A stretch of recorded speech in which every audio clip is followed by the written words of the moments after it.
अध्याय 8 से प्रश्नावली 1 के अब आगे के प्रश्नों को हल कर लेते हैं। तो अगला प्रश्न है, किशन इलाहाबाद बैंक में सावधि जमा के रूप में 20,000 रुपये एक वर्ष के लिए 16% वार्षिक ब्याज की दर से जमा करता है। यदि ब्याज तिमाही संयोजित होता है तो परिपक्वता के पश्चात किशन को कितनी धनराशि प्राप्त होगी।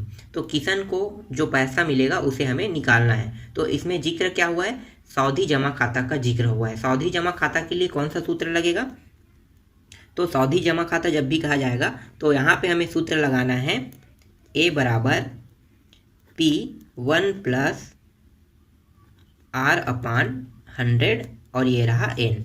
इस सूत्र का हमें उपयोग करना है कब, जब सावधि जमा खाता का जिक्र होगा। इससे पहले प्रश्न में हमने आवर्ती जमा खाता वाले खाता को पढ़ा है, उसके लिए सूत्र अलग था और सावधि जमा खाता के लिए सूत्र अलग होता है। ठीक है, तो आपको समझ में आ गया। चलो आगे अब हल करते हैं, प्रश्न को हल कर लेते हैं। तो यहाँ पे क्या क्या दिया है उसे लिख लेते हैं। तो यहाँ पे मूलधन दिया हुआ है, मूलधन को दर्शाते हैं P से। P का मान है 20,000 रुपये और R कितना दिया हुआ है, 16% वार्षिक ब्याज। और N का जो मान है वो कितना है, 1 वर्ष है, 1 वर्ष। और ब्याज कितना संयोजित करना है, हमें हर 3 माह में पटाना है। तो क्या होगा, ये जो 1 वर्ष है वो चेंज हो जाएगा।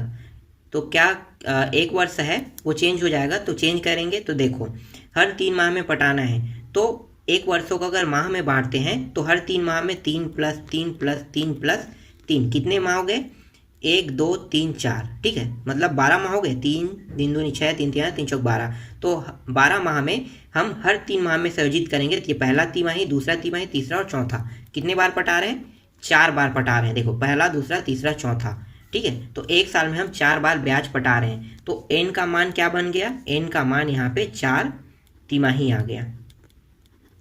ठीक, समझ में आया, ये 4 तिमाही हो गया। इसके बाद R को भी हल कर लेते हैं। तो R का जो मान है वो भी चेंज हो जाएगा। तो R कितना है, 16 है। और 1 साल में कितने बार पटा रहे हैं, देखो 1 2 3 4, मतलब 4 बार पटा रहे हैं। तो इसको 4 से भाग कर देते हैं, तो ये आ गया 4% आ जाएगा। तो R का मान क्या बन गया, 4%। मतलब पहले तिमाही में 4% पटाना है, दूसरे तिमाही में फिर 4, फिर तीसरे में 4, फिर चौथे में 4, ऐसे करके टोटल 16% होता है। ठीक है, तो आपको समझ में आ गई। चलो आगे हल करते हैं। अब सूत्र लगा देते हैं। तो सूत्र क्या है, A बराबर P1 प्लस R/100 और ये रहा N। P का मान है 20,000, 1 प्लस R का मान कितना है, R का मान देखो 4%, और ये रहा 100, और N का मान कितना है, N का मान है 4। चलो आगे हल करते हैं। तो ये हो गया 20,000 और ये हो जाएगा 4 एकम 4 25, 25 एकम 25 और 1 26। तो ये हो गया 26/25 और ये हो गया 4। तो ये हो जाएगा 20,000 गुणित 26/25 गुणित 26/25 गुणित 26/25 गुणित, और ये हो गया 26/25 गुणित हो जाएगा। देखो जो जो कटा है उसको कटा देते हैं, 25 एकम से, और ये हो गया 25 अट्ठे से कट गया, पीछे में 2 शून्य, ये आ गया 800। ठीक है, 25 एकम और 20,000 कटा 800 बार में, फिर कट रहा है तो कटा देते हैं, फिर 25 एकम और ये कट जाएगा 25 तिया और 25 दूनी और ये 25 शून्यम। तो ये कट रहा है 32 बार में, सॉरी 32 बार में ये कट गया। ठीक है, तो यहाँ पे आ गया 32। अब बचा क्या क्या है देख लो, और कुछ कट रहा है, नहीं कट रहा है तो लिखो यहाँ पे 32 है, यहाँ पे फिर यहाँ पे 26 है, फिर यहाँ 26 है, फिर यहाँ 26 और ये भी 26, और नीचे में कितना है 25 गुणित 25, 25 गुणित 25। इन सभी को ऊपर में जो मान दिया है उन सभी का अगर गुणा करते हैं तो गुणा करने पे जो टोटल मान आ रहा है मैं वहाँ पे लिख लेता हूँ, 1,23,23,232 प्राप्त हो रहा है। और इन दोनों को गुणा करने पर 625 आएगा। अब 625 से इसको अगर भाग देंगे तो मान आएगा 23,397.5 एक साथ रुपया आएगा और यही क्या है इसका आंसर है। ठीक, समझ में आ गया। ये कैलकुलेशन बहुत ही लंबा होता है। अगर यहाँ पे इस अध्याय से प्रश्न आता है और प्रश्न अगर सावधि जमा खाता से आता है और आवर्ती जमा खाता से आता है तो आप सावधि जमा खाता के प्रश्न नहीं बनाओगे। क्यों? क्योंकि इसका कैलकुलेशन देखो मैंने डायरेक्ट किया है तो ये बहुत आसानी से हो गया। लेकिन अगर आपको पता ही नहीं है डायरेक्ट, अगर मतलब इस तरह से अगर आपको हल करना पड़ेगा एक एक मान को तो आपका समय ज़्यादा जाएगा। इसलिए आप सावधि जमा खाता से प्रश्न नहीं बनाओगे, आप किससे बनाना? आवर्ती जमा खाता से। आवर्ती जमा खाता के प्रश्न बहुत आसानी से हल हो जाएंगे, लेकिन ये कैलकुलेशन में आपको फंसा देगा। ठीक है, इसीलिए ऐसे प्रश्नों को आप छूना मत। चलो आगे बढ़ते हैं नेक्स्ट प्रश्न की ओर। अब 8वां प्रश्न है, हेमचरण ग्रामीण बैंक में 1,00,000 रुपये 1 वर्ष 6 माह के लिए 8% वार्षिक ब्याज की दर से सावधि जमा करता है। यदि ब्याज तिमाही संयोजित होता है तो परिपक्वता तिथि पर कितनी धनराशि प्राप्त होगी? ठीक है, तो इसमें क्या निकालना है? इसमें भी धनराशि निकालना है और ये भी क्या है? सावधि जमा खाता वाला है, मतलब सूत्र तो वही रहेगा। तो यहाँ पे मूलधन क्या बनेगा? मूलधन जो है वो 1,00,000 है और ये लाख। ठीक है, 1,00,000 मूलधन रहेगा। आर दर का मान कितना है? दर जो है वो 8% वार्षिक है और समय को किससे दर्शाते हैं? एन से दर्शाते हैं। तो एन का मान कितना है? 1 वर्ष और दिया हुआ है 6 माह। और ब्याज की गणना कितना करना है हमें? ब्याज की गणना जो है वो तिमाही करना है। देखो फिर से तिमाही कह रहा है तो मतलब क्या होगा? एन और दर मतलब आर दोनों क्या होगा? चेंज हो जाएगा। तो यहाँ पे एन को चेंज कर लेते हैं पहले। तो ये हो जाएगा तिमाही, मतलब एक साल में 3 + 3 + 3 + 3। ठीक है, और इसको भी बांट लेते हैं 3-3 माह के हिसाब से। तो ये देखो ये भी बढ़ गया और ये 1 साल का है और ये 6 माह का है। तो कितने बार पटा रहे हैं? 1 2 3 4 5 6, 6 बार पटा रहे हैं। तो एन का मान यहाँ पे आ जाएगा 6 तिमाही। ठीक, समझ में आ रहा है ये? चलो आगे देखो, और इसी तरह से आर को भी अब बांट लेते हैं तिमाही के हिसाब से। तो तिमाही के हिसाब से बांटेंगे तो ये हो जाएगा 8%। ठीक है, 8% को अगर भाग देंगे, किससे भाग देना है? एक साल में कितने बार पटा रहे हैं? तो एक साल में देखो ये वार्षिक गणना है ना, इसीलिए हम क्या करेंगे? एक साल के हिसाब से इसे हल करेंगे। तो 1 2 3 4, एक साल में 4 बार पटा रहे हैं तो 4 से इसको डिवाइड कर दो तो ये हो गया 2% आ जाएगा। तो आर का मान कितना है? 2% आ गया। यहाँ पे सूत्र लगेगा P 1 + R/100 और ये रहा n। मानों को रख दो। P का मान कितना है? P का मान है 1,00,000। 1 + R का मान है 2% और ये रहा 100 और n का मान कितना है? n का मान है 6। चलो आगे हल करो तो ये हो जाएगा 1,00,000 और ये 2 एकम 2 50, 50 एकम और 1 51। तो ये आ गया 51/50 और ये होगा 6। तो ये हो जाएगा 1,00,000। इसको कितने बार लिखेंगे? 51/50, फिर 51/50, फिर 51/50, 51/50, फिर 51/50, फिर 51/50। 6 बार इसे लिखेंगे। ठीक है, अब देखो जो जो कटा है उसको घटा देते हैं। तो यहाँ पे 1 0 2 0, कितने शून्य? 1 2 3 4 5, 1 0 2 0 3 0 4 0 और 5 0। यहाँ से 5 0 यहाँ पे कट गया। ऊपर में बचा क्या है? ऊपर में बचा है 51 गुणित 51 गुणित 51 गुणित 51 गुणित फिर 51 और फिर 51 और नीचे में 5 5 5 5 5 और 50। तो यहाँ पे लिखो 5 गुणित 5 गुणित 5 गुणित 5 गुणित 5 गुणित 50। ठीक है, ऊपर को जब हल करेंगे तो जो टोटल मान आएगा, देखो इसको अगर कैलकुलेट करते हैं तो बहुत लंबा मान आ रहा है। मैं इसको कैलकुलेटर में कैलकुलेट किया हूँ इसीलिए बहुत आसानी से हो गया, लेकिन वहाँ पे कैलकुलेटर नहीं चलता है। इसीलिए मैं कह रहा हूँ जब भी इस अध्याय में सावधि जमा खाता का जिक्र होगा तो आप उस प्रश्न को मत छेड़ना। ठीक है, क्या कौन से प्रश्न को बनाना? आवर्ती जमा खाता का अगर वहाँ पे दिया रहेगा प्रश्न तो उसको बना लेना, वो आसानी से हल हो जाएगा। ठीक है, तो इसको सभी को अगर गुणा करते हैं तो कुल जो मान आ रहा है मैं उसको लिख लेता हूँ 17,596 और ये हो जाएगा 287 और 801। तो देखो इतना लंबा मान आ रहा है और आप इस पूरे को एक एक को गुणा करोगे तो थोड़ा सा भी अगर मिस्टेक हो जाएगा ना तो पूरा मान क्या होगा, चेंज हो जाएगा। इसीलिए ये प्रश्न जो है ना वो इतना आसान नहीं, दिख भले रहा है जितना आसान, उतना आसान नहीं होता है। ठीक है, चलो आगे अब हल करते हैं फिर इसको।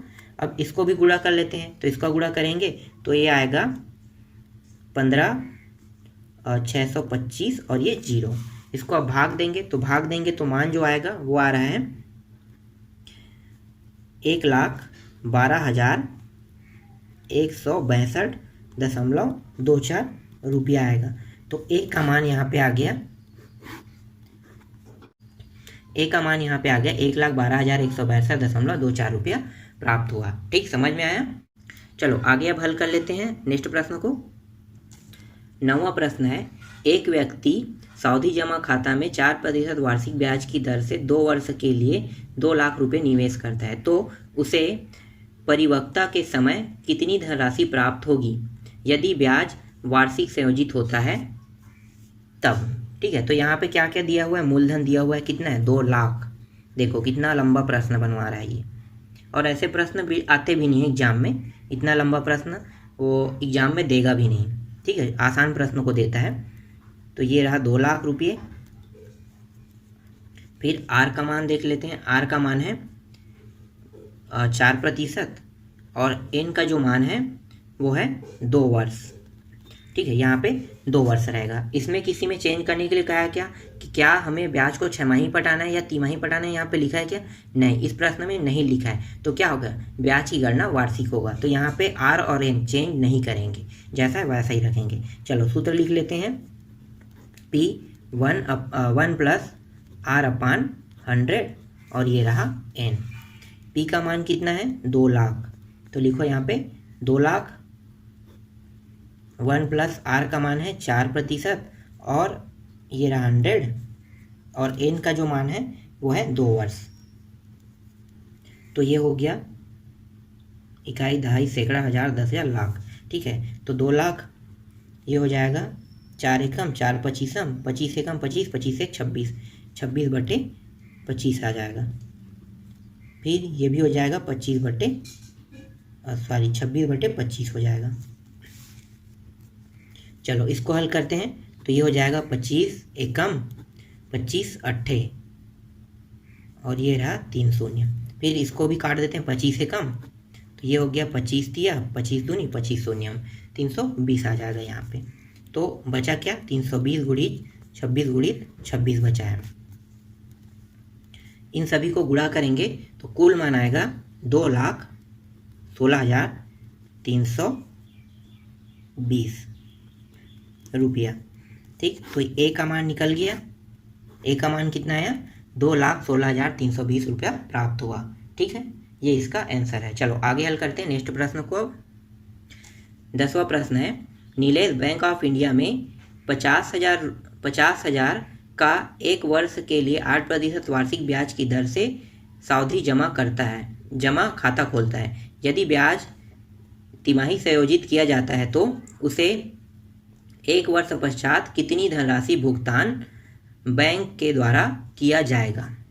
चलो इसको भी हल कर लेते हैं। इसमें भी मूलधन कितना है, मूलधन दिया हुआ है 50,000,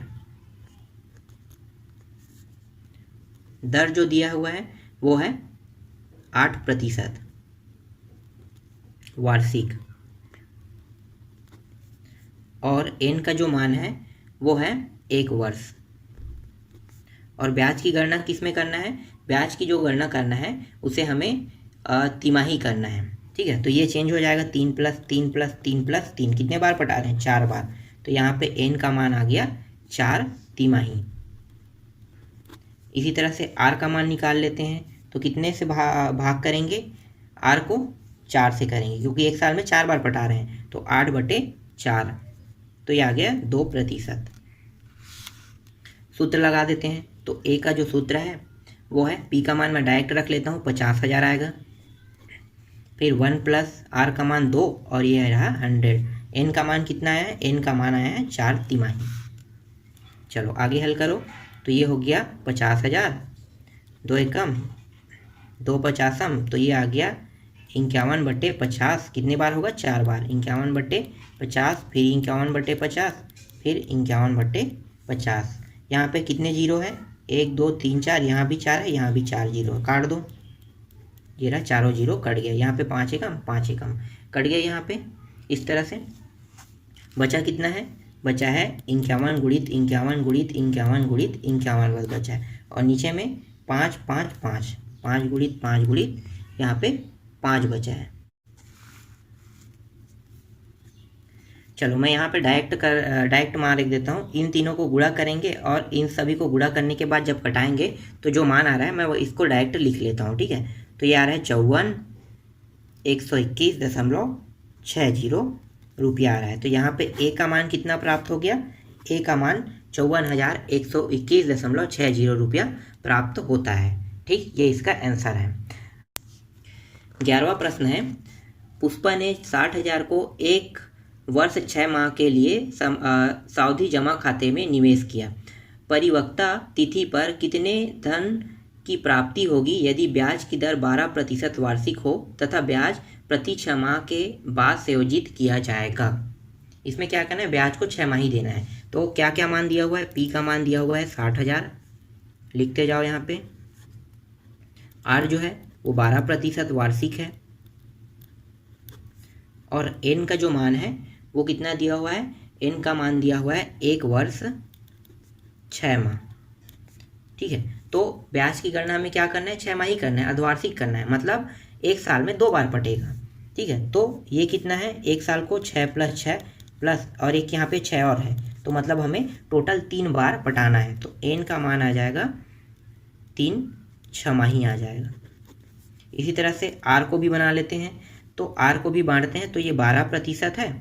12% को कितने से भाग देंगे, तो 1 साल में कितने बार पटा रहे हैं, 2 बार, तो 2 से भाग दे देंगे, तो ये आ जाएगा 6%, ठीक। 6% निकल गया। चलो आगे हल करते हैं। ए बराबर, यहाँ पे मैं डायरेक्ट मान रख लेता हूँ, पी का मान कितना है 60,000, फिर 1 + आर का मान कितना है, आर का मान है 6% और ये 100 और एन का मान कितना है 3 है। तो ये हो गया 60,000 गुणित, ये कट जाएगा 2 तिया और 2 50 50 एकम 50 और 3 कितना हो गया 53, 53/50 और ये आ गया 3। तो ये हो जाएगा 60,000 गुणित 53/50 गुणित 53/50 गुणित 53/50। यहाँ पे 1 शून्य 1 शून्य 1 शून्य कट गया, 3 शून्य यहाँ पे कट गया, 5 एकम ये हो गया और 5 दूनी ये भी कट गया। तो यहाँ पे आ गया 12 प्राप्त हो गया। और कट रह गया, नहीं कट रहा है, तो क्या करेंगे, इन सभी का गुणा कर देते हैं। और यहाँ पे हो गया 5 × 5 = 25। इन सभी का गुणा करेंगे तो जो मान आ रहा है मैं यहाँ पे लिख लेता हूँ, 17,86,524 और ये है 25। 25 से भाग देंगे तो जो मान आएगा वो डायरेक्ट मैं यहाँ पे भाग भी कर देता हूँ, तो डायरेक्ट जो मान है उसको भी लिख लेता हूँ। तो ये आ रहा है 71,460.96 रुपया। तो ए का मान कितना प्राप्त हो गया, ए का मान प्राप्त हो गया 71,460.96 रुपया प्राप्त हो रहा है, ठीक। ये इसका आंसर है। इसके बाद 12वां प्रश्न है। 12वां प्रश्न को सेम 11वां प्रश्न जैसा ही बनाना है। इसमें भी क्या करना है, 6 माही संयोजित करना है। तो 6 माही है, मतलब सेम टू सेम 11वां प्रश्न की तरह हल होगा।